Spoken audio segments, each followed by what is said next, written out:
Shalom bien-aimés, j'espère que vous allez bien. Voici une nouvelle semaine que Dieu nous a donnée parce qu'il est sur le point de faire de grandes choses. Et je sens dans mon esprit que cette semaine est une semaine particulière pour vous et moi. C'est la semaine des mémoires réveillées. C'est la semaine des mémoires réveillées. Jonathan a fait du bien à David et plusieurs années passées, on avait comme impression que David avait oublié le bien que Jonathan, son ami, lui avait fait. Et un jour, David a demandé, Dieu a réveillé l'esprit de David qui a demandé qu'il devrait faire du bien à quelqu'un de la famille de Jonathan. C'est ainsi qu'on fait appel à Méphibosheth qui était bien sûr le fils de Jonathan. Et cet homme, perclus des 2 pieds et qui vivait à Lo-Débar, on l'a amené au palais. Il a vécu désormais au palais. Il est resté au palais jusqu'à la fin de ses jours. Cette semaine, Dieu va réveiller l'esprit des bonnes personnes qui doivent te faire du bien. Dieu va réveiller leur mémoire.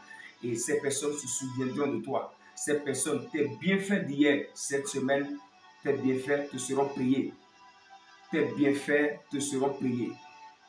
Voilà l'histoire encore d'une bonne personne qui a sauvé le roi. Je voudrais parler ici de Mardochée, que Dieu avait utilisé pour que le roi ne meure pas. Mais un jour, pendant que le roi a manqué de sommeil, Dieu a retiré le repos de ce roi-là qui n'arrivait pas à dormir. Et en fouillant ses annales, c'est ainsi qu'il tombe maintenant sur ce livre qui parlait de celui qui lui a sauvé la vie.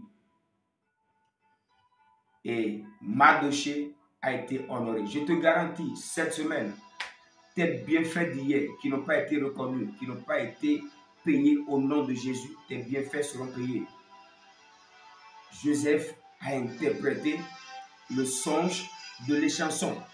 L'échanson, lorsqu'il a été restauré dans sa fonction, a oublié même qu'il y avait quelqu'un qui l'avait aidé, qui l'avait interprété les songes.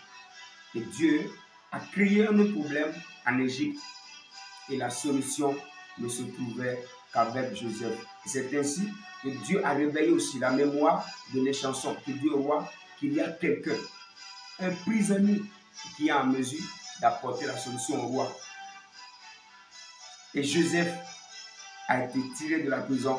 C'est ainsi ce jour, il devint le gouverneur de l'Égypte. Je prie pour toi dans le nom de Jésus, que la mémoire de tes échansons soit réveillée. Que les bonnes personnes de ta vie, que Dieu réveille leur mémoire en ta faveur. Je prie dans le nom de Jésus, tous ceux qui doivent participer à ta grandeur, tous ceux qui doivent participer à ton élévation, que Dieu réveille l'esprit de toutes ces personnes, que ces personnes manquent de sommeil, que ces personnes manquent de repos, que ton nom crie dans l'esprit de ces personnes et qu'elles te fassent du bien dans le nom de Jésus. Cette semaine, la mémoire des échansons, l'échanson n'aura pas de repos s'il ne répond pas à l'appel de Dieu qui est de te faire du bien. Dans le nom de Jésus, cette semaine, la mémoire de ton échanson est réveillée en ta faveur. Je te garantis, il y a de belles choses, de belles surprises de Dieu qui t'attendent cette semaine. Shalom, attends-toi à de belles choses, attends-toi à de belles promesses, attends-toi à de belles surprises de la part de Dieu parce que la mémoire de ton bienfaiteur est réveillée. La mémoire de ton échanson est réveillée. Et cette semaine, tes bienfaits d'hier, ton travail d'hier qui n'a pas été payé, ton effort d'hier qui n'a pas été payé, cette semaine, au nom de Jésus, cet effort que tu as fourni te sera payé. Reçois cela au nom de Jésus. Sois béni, shalom. C'était le pasteur Blaise Meizli pour te bénir. Amen.